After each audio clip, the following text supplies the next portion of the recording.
Magandang hapon po sa lahat. Ako po si Audrey Ganman at ngayon ito talakayin ko ang background ng Nigeria at politikan nito. Ang Nigeria, isang bansa sa kanlurang Afrika at isa sa mga may pinakamalaking populasyon sa buong kontinente. Kilala ito bilang isang bansang may mayamang kultura dahil binubuo ito ng higit 250 ng pangkat etniko kabilang ay Yoruba at Igbo. Noong panahon ng kolonyalismo, nasakop ang Nigeria ng Britanya. Mula roon ay nagkaroon ng malaking impluwensya sa kanilang edukasyon, pamahalaan at wika. Sa kabila ng mga hamon sa politika at ekonomiya, nanatiling makulay ang kultura ng Nigeria lalo na sa musika, sining at panitikan. Ang panitikan naman ng Nigeria ay isa sa pinakilala sa Afrika at sa buong mundo dahil sa lalim ng mga tema tinatalakay nito. Ang unang tradisyonal na panitikan naman ito ay nasimula ang panitikan sa pamamagitan ng oral literature. Ang sampu naman ito ay mga epiko, kwentong bayan, alamat at salawikain. At ipinapasa ang mga ito mula sa henerasyon hanggang henerasyon. Pangalawa naman ang kolonyal at post-kolonyal na panitikan. Nang dumating ang mga mananakop, nagsimulang magsulat ang mga Nigerian tungkol sa epiko ng kolonyalismo at tunggalian sa pagitan ng tradisyon at modernisasyon. Si Chinua Achebe ay isang bantog na Nigeria na manunulat na isinilang noong November 16, 1930 sa Ogidi, Nigeria. Kilala siya bilang ama ng modernong panitikang Afrikano dahil sa malaking ambag niya sa pagpapakita ng tunay na buhay, kultura at karanasan ng mga Aprikano mula sa kanilang sariling pananaw.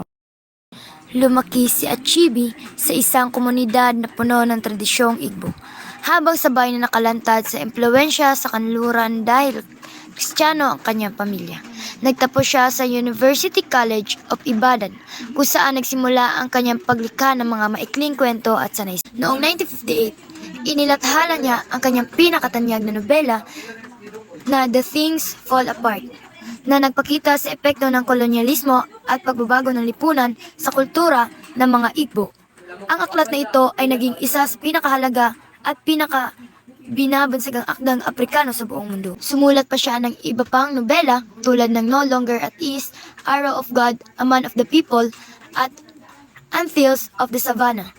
Naging guro rin siya, editor, at tagapagsulong ng dekolonisasyon sa panitikan.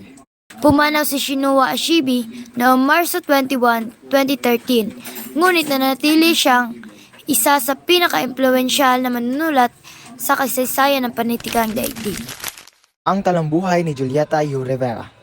Kilalanin natin si Julieta U. Rivera, ang dakilang guro at tagasalin na nagpapayaman sa panitikang Filipino.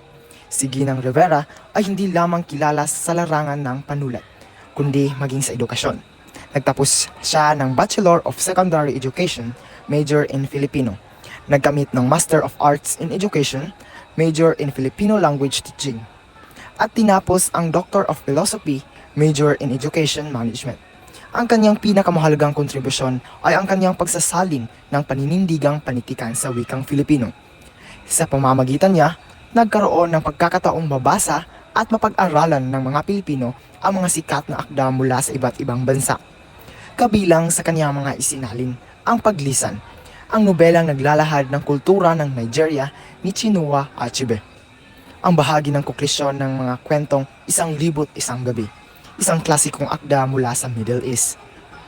Sa kanyang husay bilang tagasalin, nagawa niyang panatilihin ang diwa at kultura ng orihinal na akda habang isinasalin ito sa ating sariling wika. Ang mga salin ni Julieta U. Rivera ay patuloy na ginagamit bilang mga aklat-aralin na naglalapit na mga Filipino sa panitikang pandaigdig. Siya ay tunay na isang haligi ng wika at panitikan. Iyan ang maikling talambuhay ni Julieta U. Rivera, ang tagasalin na nag-uugnay sa ating wika at sa mundo.